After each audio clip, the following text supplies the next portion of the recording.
नमस्कार दोस्तों।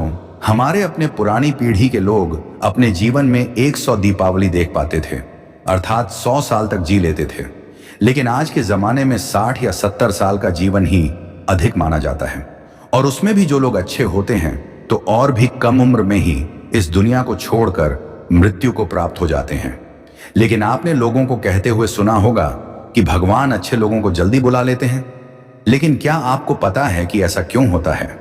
क्यों दूसरों का भला करने वाले और अच्छे लोग बुरे और दुष्ट लोगों की तुलना में जल्दी मृत्यु को प्राप्त हो जाते हैं?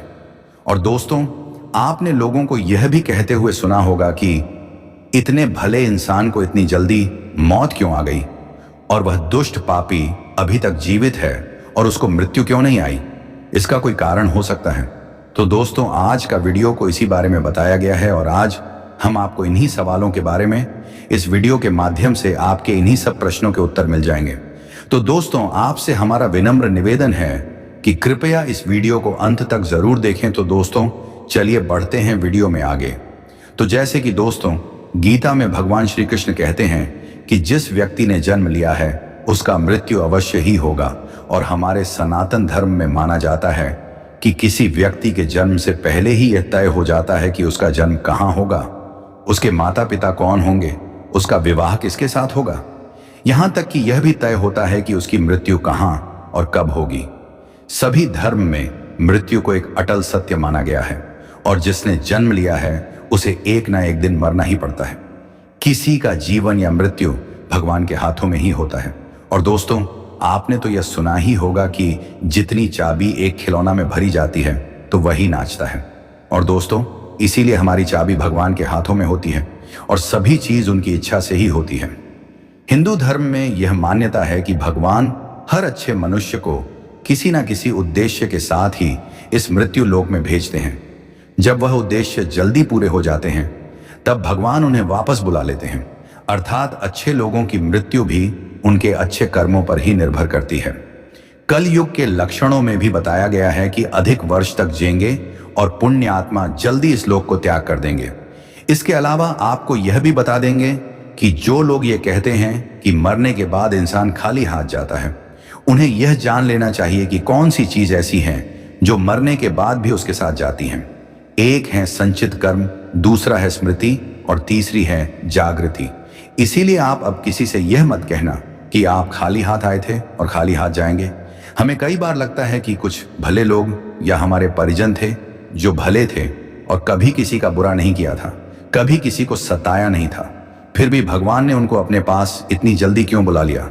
उन्हें तो अच्छे कामों के बदले में ज्यादा जीना चाहिए था, तो भगवान ने ऐसा क्यों किया? तो इसलिए बात को समझते हैं। आपने कई प्राचीन कथाओं में सुना होगा कि जब कोई आर्षि मुनि या भगवान किसी अप्सरा या देवता पर क्रोधित होते थे तो उसे सजा के तौर पर पृथ्वी लोक यानी मृत्यु लोक में जन्म लेने का श्राप देते थे। ये मृत्यु लोक दूसरे लोगों की तुलना में ऐसी भयानक और दुखदायक जगह है जहां सजा के तौर पर देवताओं और अप्सराओं को भेजा जाता था, और सजा मिलने पर वो देवता और अप्सरा गिड़गिड़ाने लगते थे और कहते थे कि हे प्रभु, हमसे गलती हो गई है और हमें माफ करें और हमारी सजा कम करें। यह मृत्यु लोक समस्त ब्रह्मांड में ना तो अच्छी जगह है और ना ही बुरी जगह।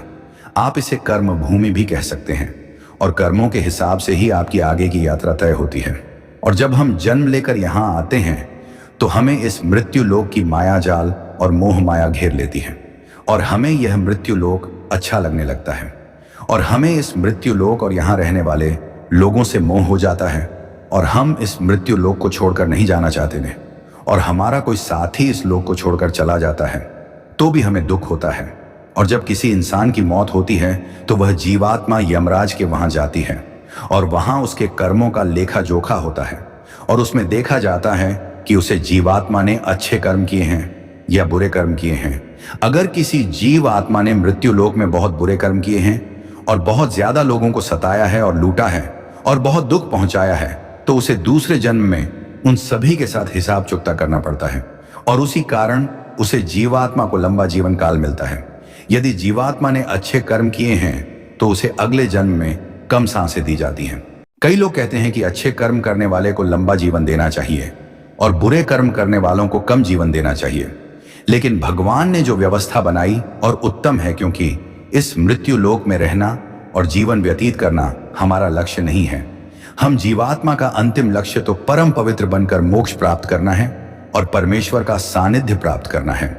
हर एक जन्म के साथ हमें अवसर मिलता है कि हम अपनी चेतना के स्टार को अच्छे कर्म करके ऊपर उठाएं, क्योंकि हम बुरे कम करते हैं तो हमारी चेतना का स्टार नीचे जाता है और हमें हजारों और कई बार तो करोड़ सालों तक इस मृत्यु लोक में दुखों को झेलना पड़ता है। कहा जाता है कि एक जीवात्मा को 84 लाख बार इस संसार सागर के चक्कर काटने पड़ते हैं, तब जाकर उसे मोक्ष मिलता है। लेकिन जो जीवात्मा अच्छे हैं, भले ही बुरे या अच्छे कर्म करते हैं, लेकिन वह जीवात्मा जल्द से जल्द शुद्धता प्राप्त कर लें और कुछ ही जन्मों के बाद मोक्ष प्राप्त कर लेते हैं। इसीलिए परमात्मा उनका जीवन काल कम रखता है, ताकि वह जीवात्मा इस मृत्यु लोक के कासन को कम सहन करें और परम धाम में जाकर परम शांति और परम आनंद को प्राप्त करें।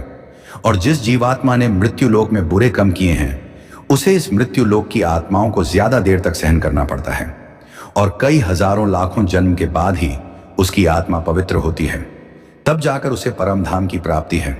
और दूसरी बात यह है कि हमारा इस मृत्यु लोक में जन्म किसी न किसी उद्देश्य से होता है, और जब वह उद्देश्य पूरा हो जाता है तो भगवान हमें वापस बुला लेते हैं।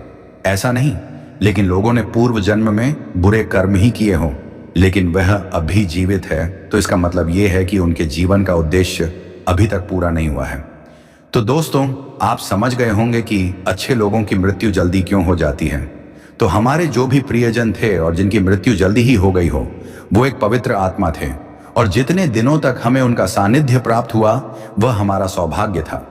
उनकी मृत्यु के बाद हमें प्रार्थना करनी चाहिए कि उनकी आत्मा जल्द से जल्द परम धाम को प्राप्त करें और परम शांति और परम आनंद को प्राप्त करें। यह जन्म मृत्यु का रहस्य कुछ ज्यादा ही गहरा होता है, जिसे देवता लोग भी नहीं समझ पाते हैं। इसीलिए मित्रों, आज से अपने जीवन को सार्थक बनाने के लिए अपने गलत आदतों को छोड़कर अच्छे आदत अपने धर्म और तपस्या में मैं लोगे, क्योंकि ईश्वर सर्वशक्तिमान है और वही हमारा बेड़ा पार कर सकता है। तो दोस्तों, आपको हमारी यह कहानी की वीडियो कैसी लगी कमेंट करके जरूर बताएं। और दोस्तों, आपको हमारी यह कहानी की वीडियो अच्छी लगी हो तो प्लीज हमारी इस वीडियो को एक लाइक जरूर कर देना। और दोस्तों, आपने अभी तक हमारे इस चैनल को सब्सक्राइब नहीं किया हो तो प्लीज हमारे इस चैनल को सब्सक्राइब जरूर कर देना, क्योंकि आने वाली इसी तरह की हर कहानी की वीडियो की नोटिफिकेशन आप तक सबसे पहले पहुंचे। तो दोस्तों, तब तक के लिए धन्यवाद। मिलते हैं इसी तरह की अगली नई कहानी की वीडियो में।